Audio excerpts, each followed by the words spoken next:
Hello everyone, my name is Kathlyn Kingdon and I'm what's called a voice channel for Ascended Master Djwhal Khul. And today we've come together to answer some frequently asked questions about how all this came about. So could we have the first question, please?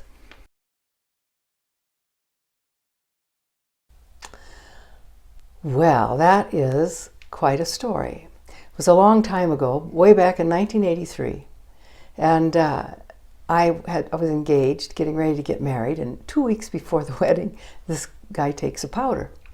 So anyway, I had some chronic body spasms in my back that set in after that, and I was seeing a chiropractor who came in one day, and he had some Edgar Cayce tools, and he was playing around with my chakras and got this strange look on his face and said, "I've never met anybody with a crown chakra the size of a dishpan." He went to his office, came back, gave me a phone number and said, "Call this number." And I said, "Well, who are they and what do they do?" And he said, "Just call the number." Well, it happened to be the number of the Tibetan Foundation in Arizona, the Phoenix area, I believe. Anyway, so I called them and said, "What do you do?" And they said, "Well, we have a channel who channels this Tibetan monk." So they sent me a list of things, offerings they had, and I signed up for some. And anyway, they were going to be traveling to Denver in about, I guess it was about 4 months later. So I went in to hear a lecture, and Master began speaking just to me. I had it signed up for a personal session, and he didn't want to talk about the relationship that broke up, which was what was on my mind. He just wanted to talk about the commitment I had with him, which of course I knew nothing about. And he reminded me that I had said I would become his voice channel in this next life. So from there, things went on in a rather remarkable way, and here we are today. Thank you.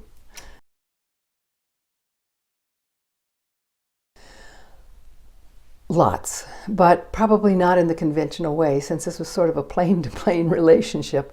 But he said the hardest thing to overcome are the blocks that people have established, or let's say their beliefs about life and about themselves and about the spiritual realm. And these beliefs that may be very solid for the person, but are not necessarily true. So we launched on a campaign to really get rid of what he called the false belief structure in my subconscious. And he's worked with many people to do this in years since.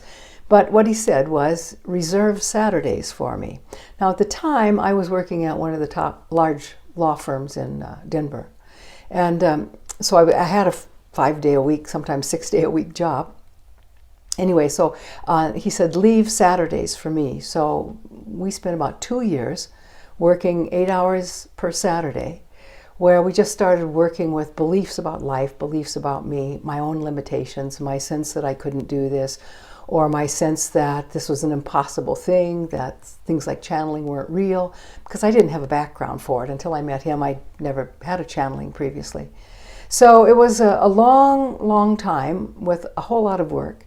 And I had put all these belief removal practices, and he tried out several different techniques on me.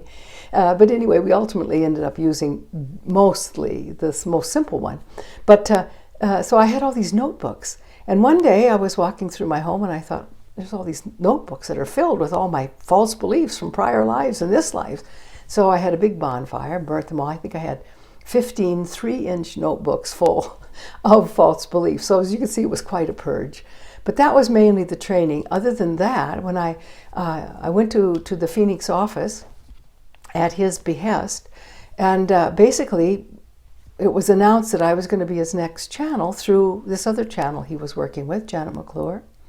And she said, well, after we finish the meeting today, we'll go over to my home, and anybody who wants to come can come, and Master's going to train Kathlyn. Well, I thought that was a little bit, I was scared to death. So anyway, all these people show up in her home, and Master sits, there was like a dictaphone in front of me. And anyway, so they're all sitting there staring at me, and Master says to this other channel, "Okay, Kathlyn, now channel." And I what do you do? You know, here you are, all these people, they're expecting something. And I just closed my eyes, and all I could hear was this voice in my head saying, "Turn on the dictaphone." And I'm going, turn on the dictaphone. turn on the dictaphone. And about the third time, it was a little firmer, so I just did turn on the dictaphone, and I have no recollection of what came out after that. But after it was all done, Janet McClure announced that Master had told her I was a 95% accuracy. I now had a new job. So that was the formal training, but most of the rest of it was just purification training.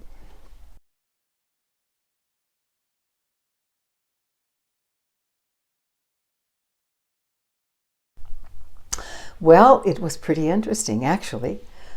I lost virtually my entire entourage of friends because they were all ingrained in the left brain world, and clearly this is not left brain work. So it was lonely at first because I certainly met a lot of beautiful, wonderful people, but those long-term connections that had sort of been my personal support were no longer there.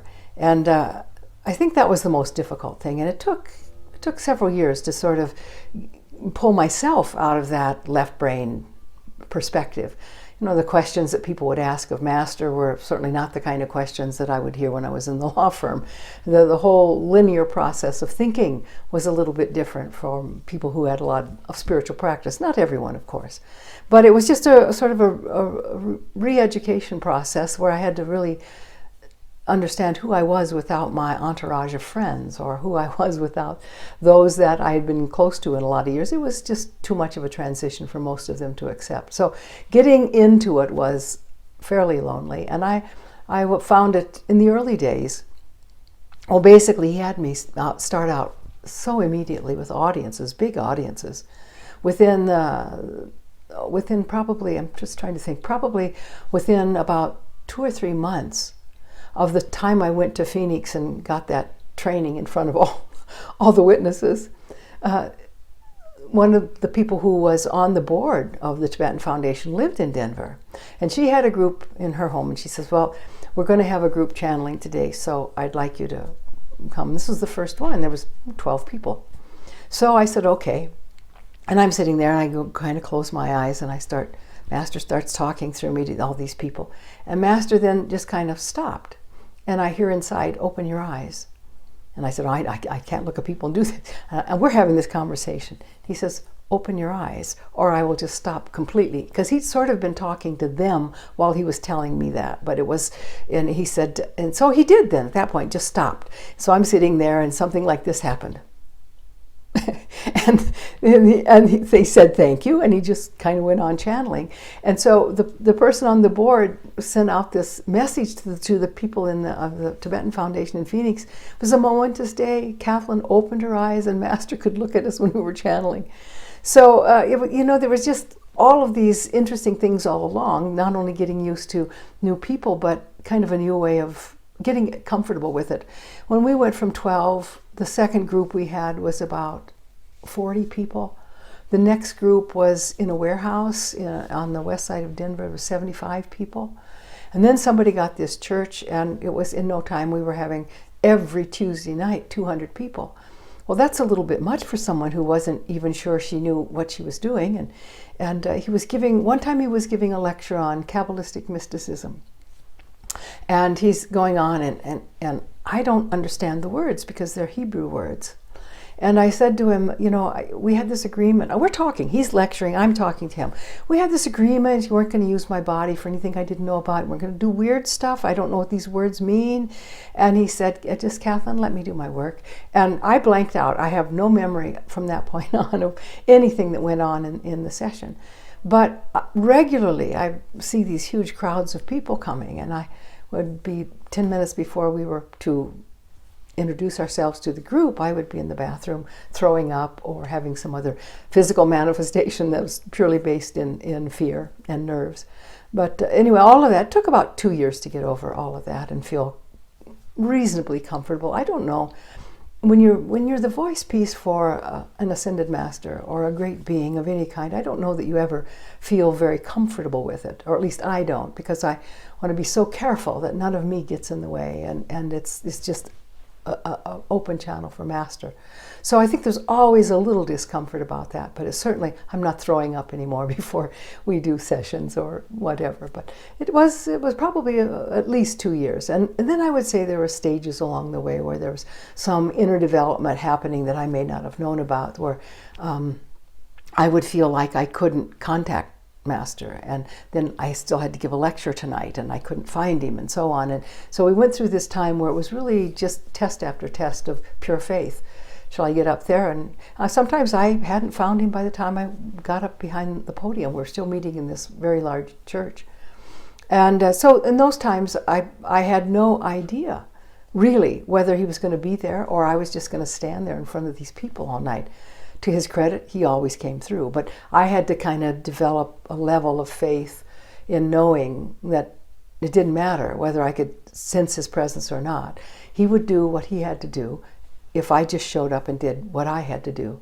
And he would tell me, now when you get up in front of the audience, you look out and you find a chair or a seat, or in the church case, a pew, where there wasn't anybody sitting. And he said, now next you project yourself into that seat. And when you can look out there and see yourself looking back at you, we're ready to go. So that's kind of some of the ins and outs, or the tricks, I guess, of the trade that I had to master. One time when I was in Phoenix, Janet McClure had asked me, well, what is your focus? What do you focus on while Master's coming through you? I said, well, I just listen, or, I'm focused on, I don't know, I don't have a focus. She said, really? Maybe you're not channeling. They made me sit in a chair for multiple days until I could keep a face of a clock in front of my mind while Master could channel. I thought, oh, maybe I'm not channeling. So anyway, I thought, well, I'm not too much into clocks.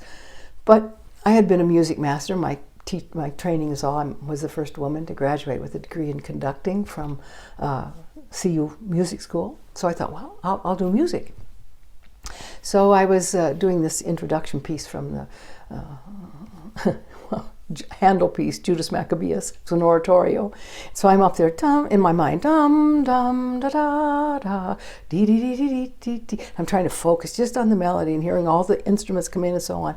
And I can only get about 4 bars into it. And it stops, and Master's talking, and I go back and I do it again. I'm really busy trying to keep this music here. And he's talking. And finally, after about 5 minutes, Master said, could we please turn off the music? And so anyway, from then on, I thought, well, if he needs me to have another focus other than what he's doing, we'll do it. But that was another learning that came along in the process. Well, I think this is a phenomenon that has been around for probably thousands of years, although it goes by different names. And certainly, I first learned about it, I got interested in it in looking at the Tibetan tradition. Because every New Year, the Dalai Lama and many of the people who are very high up in the tradition see an oracle. And basically that oracle sort of tells them what they can expect for the year and so on. But then it became a product or a process where many people at the beginning of the year would go see the oracle. Who's going to die in the family? Will I have enough money? Will I be able to support this? And so on. But it seemed to me like it was all pretty much to deal with the physical world. So I think this process as we know it today may kind of date back to that ancient practice in Tibet. However, I think it has been in all traditions, and I think many people have a sense of what it's like. For instance, I know a number of people who talk to Jesus and Jesus talks back to them. And some of those people will say, well, only Jesus can do this. There's nobody else that can do that. If you channel somebody else, it's not real. And I would say maybe that's a little bit short-sighted for the process. But I think we all have an ability to tune in to hear frequencies that are above the level of mundane conversation. Some of us do it professionally. Others do it however. But Master, when people ask him, well, what do you do? And he says, well, I don't want to manifest a body right now, so I borrow one. And Kathlyn and I kind of just change places. And that is kind of the way I sense it. If he said something I didn't like or that I thought was really off base in some way, I could stop it. But I've never had a need to do that. So being a conscious channel, that does leave me feeling like I've got control, even though I've never needed to use control. But I think there are many people who, when they're doing spiritual work of one kind or another, I don't think it goes with any one tradition, but when they're doing spiritual work, suddenly are inspired in the moment of maybe listening to people and giving some kind of counsel, or in other cases, maybe giving a lecture or a speech, teaching, where suddenly something comes out that the person had never thought about before and certainly hadn't planned on saying. Usually, it's something that enhances whatever's going on already. So I've not heard people say, oh, something came out that was really crazy. I've never heard anyone say that. But I have heard people say with a little bit of awe in their voice, I don't know what happened. I was giving the lecture I planned when suddenly all these other ideas started coming, and it seemed as if the words were already formed, although I had never rehearsed them, and maybe I'd never even thought of this principle or whatever.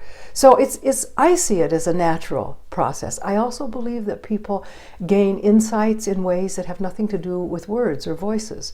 Some people are very tuned in to other people and they kind of know what's going on. That may not be channeling a higher entity for teaching, but sometimes I've heard people say to me, oh, I was awakened in the middle of the night and all I could think about was so-and-so. Well, it turned out that person was having a heart attack that night. Or in another case, someone fell and broke a hip.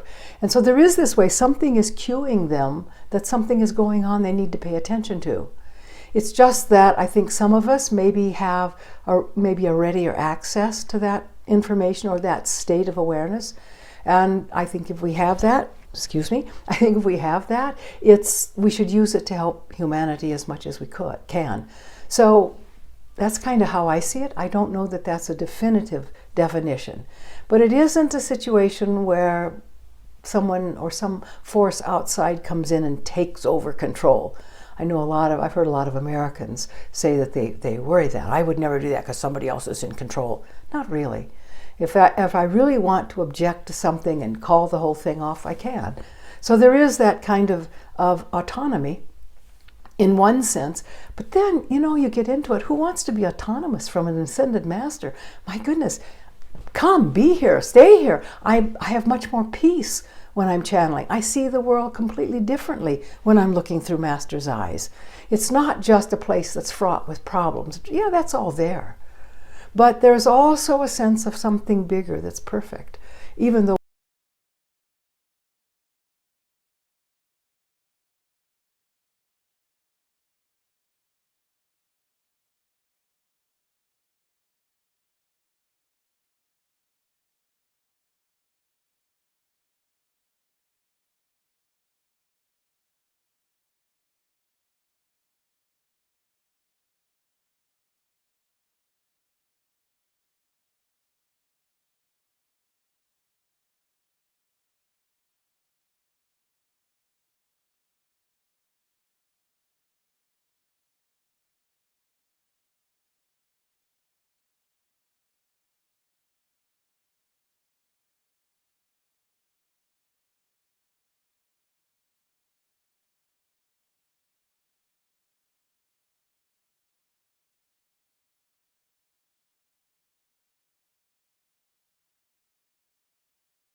well, that is a big question.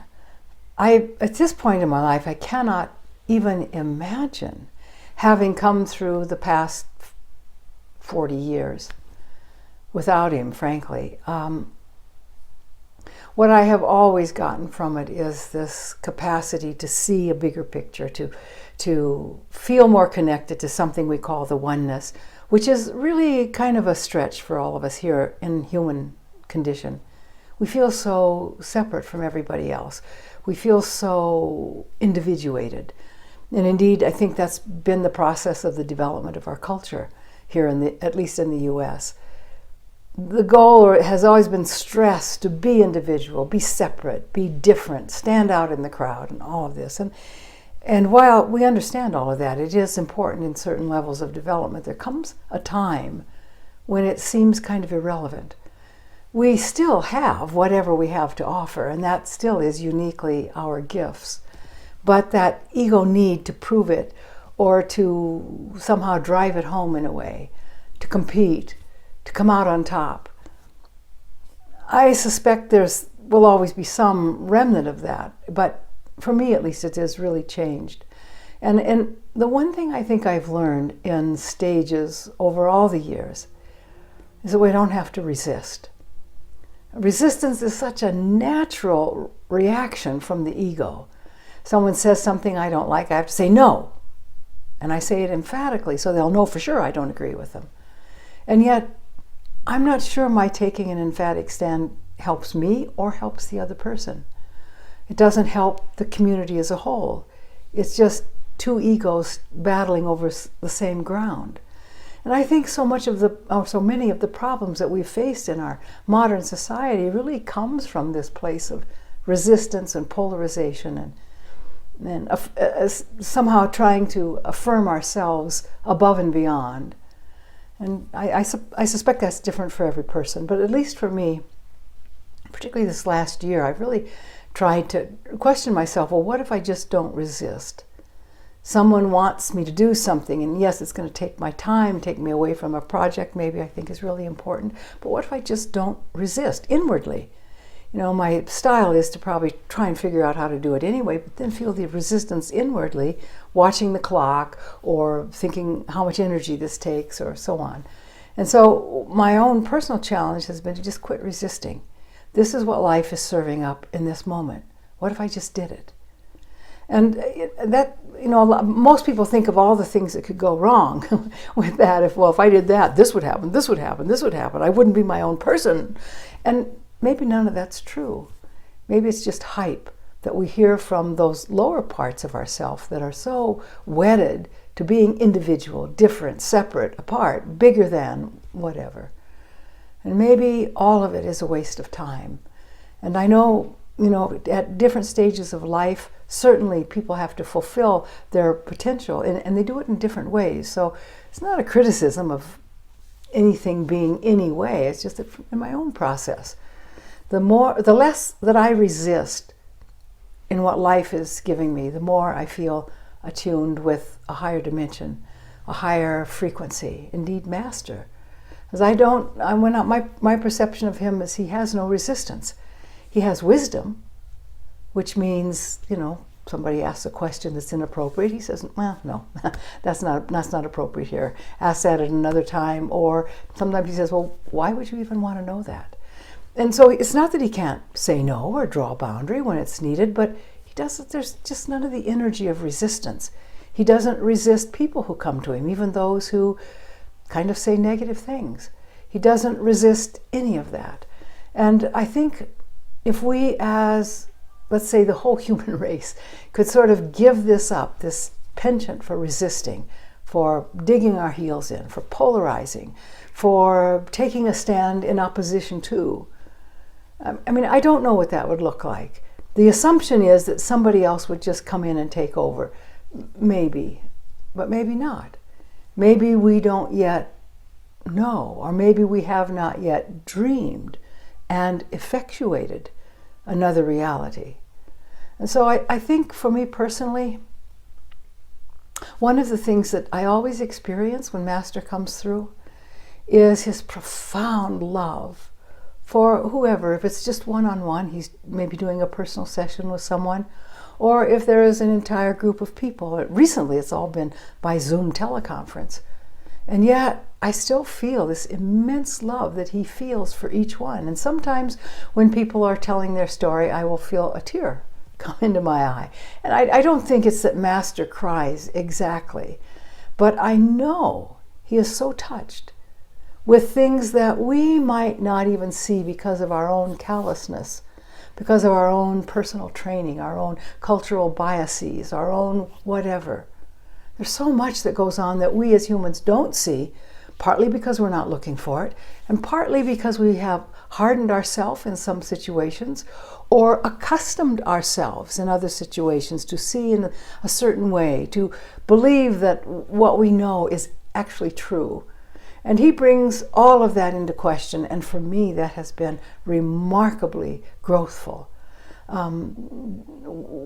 He said to a group not so long ago, none of you know whether what your mind is telling you is true or not. And yet most of you just act on it as if it's true, 100% true. Because you don't know that. Nobody knows that. The mind does what it does, but it isn't the same as divine consciousness. It may have come from that. But just being with his way of seeing the big picture, you know, what's really happening. And it's not so much about the events. We get all hooked up in events. Well, this political party won, or this political party is doing that, or so-and-so is doing this, or this is what science is doing, or the government's trying to censor this, or they're making a mask mandate. I mean, all of these events that we get wound up in are pretty immaterial to him. You know, he just sees humanity's going to do its thing. And through it all, I'm just going to love them. And for me, that has been perhaps the most profound teaching of my life. So I just say, thank you, Master.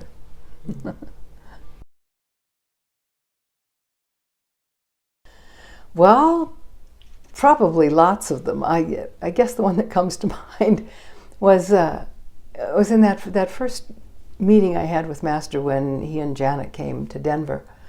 And they were doing little gatherings in people's homes, one place one night, another place the next night, and so on.